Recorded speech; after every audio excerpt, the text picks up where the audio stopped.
Hey there, comic colleagues and superhero supporters. Did you know that there was a third person to assume the mantle of the Spectre preceding the aftermath of Infinite Crisis? Did you know that this same person turned down the rite of passage to become a ghost detective instead? Well, if you didn't know, let me tell you about it. Today we'll be covering the first issue of Crisis Aftermath, The Spectre. Crisis Aftermath, The Spectre is a three-part miniseries written by Will Pfeiffer and illustrated by Cliff Chiang that ran from August to October 2006. We begin this mind-boggling miniseries with the introduction of our hero. Meet Crispus Allen, father, husband, detective, and now dead man. Looking into his past, we learn that exactly 1 year ago, he was on the pursuit of a dirty cop named Corrigan. Thinking that he was hot on the trail, Chris is caught off guard and shot dead by the bad apple. However, once dead, Chris didn't find himself in the afterlife. Instead, he found himself still on the human plane, watching the life slowly seep from his body. We then fast forward to his funeral, where we see Chris watching from afar as his friends and family mourn his death. With both pain and bewilderment in his heart, Chris hears a voice call out to him from beyond. This is not just any call, but a call to action from the spirit of vengeance himself, the Spectre. The spiritual manifestation of God's wrath reaches out to Chris, claiming that he is needed to punish the forces of evil that plague the world. The Spectre explains that he has become disconnected from humanity and lost sight of the true purpose of his mission.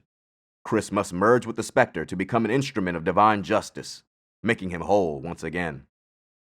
However, when the offer is extended to Crispus, he unfortunately declines. Disappointed, yet understanding of his decision, the Spectre gives Chris 1 year to think it over. Chris is then left to his own devices as a ghost, damned to walk the earth until the time comes for the Spectre's return. Throughout this year's time, he divides his efforts between trying to reach his family and solve cases that he wouldn't have been able to solve as a living man. He even uncovers the truth about a case that every Gotham detective dreams to solve: the identity of Batman. But due to him being unable to interact with the physical plane, his efforts are fruitless. That is, until he comes across something truly strange. When Chris goes back to the scene of his murder, he finds himself in the middle of a horrific sacrifice being orchestrated by an unknown assailant. While observing the ritual, Chris accidentally knocks over a glass bottle, alerting the unknown man and causing him to leave. Seeing a connection between the man and his ability to touch the bottle, Chris begins to follow the man for weeks. He would alternate between watching his family suffer from afar and observing the mysterious murderer now known as Weiss. He does this all the way until the fateful day that the Spectre returns. With a new perspective on the world, this time Chris accepts the offer to become a part of God's wrath. And with no time to waste, the Spectre opens Chris's soul and merges with him. Once the process is complete, Chris and the Spectre search for their first victim. With the Spectre in the driver's seat, he directs their body to the house of Charlie Sims. They confront Sims, accusing him of preying on children, and because of this, Sim must be punished by having children prey upon him. The man is then attacked by his own collectible dolls and left to be eaten alive. Afterwards, Chris questions the Spectre, claiming that after years of going unpunished, what happened to Sims seems more like a sick joke rather than true justice.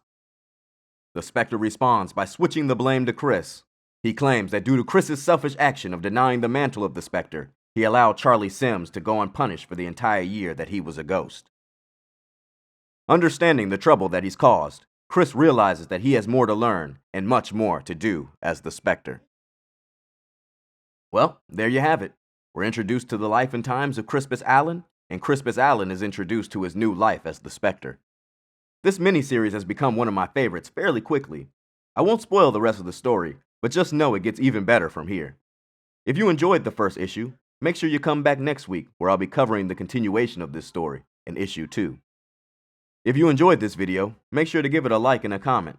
Also, make sure to follow or subscribe for more comic coverage.